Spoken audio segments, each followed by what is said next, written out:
north side, where all these wealthy people we can make easy loans to. Let's just get all of it on the north side. Let's avoid south side Chicago, and we will hit our 3 miles worth of volume, right? Who cares? We just got it all up on the north side.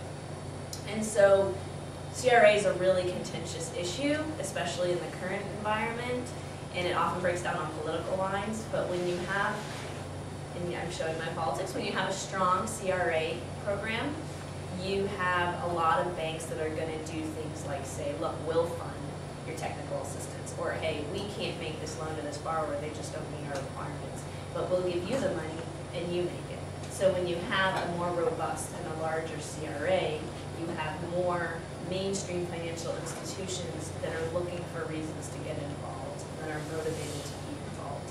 So I think it tends to come down to the question of, do you think big government or small government? Big government tends to believe in CRA.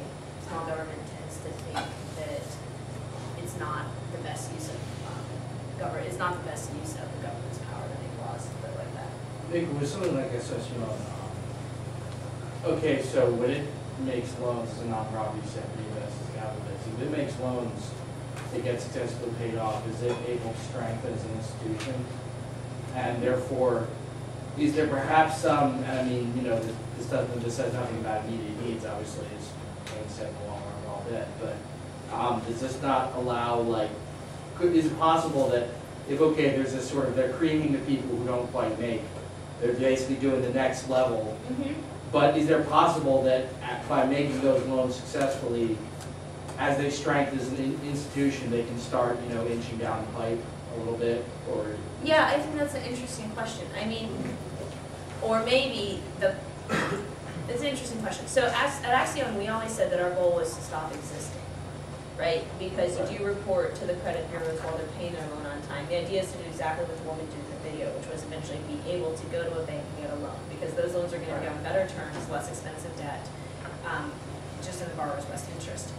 If Axion or any nonprofit makes a profit and they reinvest it depends. It may allow them to take greater risk, or it may allow them to increase the number of people they serve, and that's all about a strategic decision. You know, you may decide, okay, instead of you know, when you make loans, whether you're a nonprofit or a for-profit, you have to put aside some money that in case things go bad, you have to put aside reserves. And if that one goes bad, you may have to pay out of your reserves. So you can decide you're going to make a riskier loan and put aside more reserves for that and help fewer people but dig deeper into that community. Or you can say, no, let's make less risky loans but make more of them and reserve for those. So having more money is always going to help. Yeah, but I mean, I'm saying the more less risky loans they make, the less of a need, perhaps after a certain point, if the organizations like that allow strengthen. And I mean, would there probably not be like, you know, if they could build up their reserves, that probably not be a sort of very long-term tendency to, like I said, inch down the pipe a little bit. Yeah, or I mean, you might over time say, okay, now we're in a better position to go farther into the market, and we would like to dig deeper into the risk. And is the reason for not doing that in the first place just that they don't have enough donors, well, strike haven't been generous enough to make them? Well, I mean, I think it's a couple of things, and again, one person's opinion, you know, so take it or leave it. But nonprofits don't get funded if they don't perform well. And if you're making loans that you don't, to a borrower that you don't think is able to pay back, your performance isn't going to look good. So you're going to take a hit on two fronts.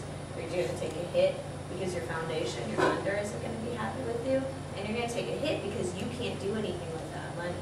The whole idea on these loans, they're usually revolving loan funds, right? So I make you a loan for $100, you pay me back when all set $110 with interest, and that's how I grow my pool, and I take that money and I keep re-lending it out. So if I'm not getting my money back, I don't have any money to lend. So you kind of take the hit on both sides. Does that answer your question? Well, yeah, but what I'm saying is it the mentality, is that have more a function of the mentality of the people giving? I mean, is that real? Is it like, those loans wouldn't get paid back and we'd collapse and no more SSO, which, I mean, as nice as it would be to get out the loans, if that's actually true, well, yeah, I mean, just because there's not, we don't live in this sort of wonderful Smurf land with infinite money. Well, I You think build what out to can everybody, you happen- can't do it, but if there's a chance, if it's probably like, properly handled, a reasonable proportion of loans would get paid back. It's just questionable. We have to have a certain kind of reserves. We have to have a certain reserve requirement, but once we got comfortable with that reserve requirement, and I'm asking as a former insider to the mentality of the people running it, that once we had a certain reserve requirement, we would actually people would likely start to feel comfortable. Maybe slightly riskier loans that might well net pay back, get paid back. Yeah, I mean, over time. I really think it depends on whoever's in charge of making those decisions, but I think I think anyone can collapse. I think if what happened last fall with Lehman Brothers, didn't confirm that. So nonprofits are just as susceptible. It's just a different type of risk. And so you just have to be careful. As a nonprofit, you still have to be careful.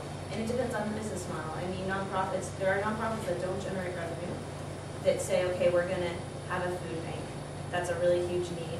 We're serving that need, and that's wonderful. But if you're a nonprofit that's looking to generate revenue and have your own loan fund, you're contingent on getting money back. You have to be able to return the money to reinvest. Otherwise, why is anyone else? If you have to, if to use that example, Bank of Boston was going to make the loan to working capital. Bank of Boston has to know that working capital can pay it back. At the end of the day, it's business. It is still business. Does anyone else have questions about this, or? Yeah.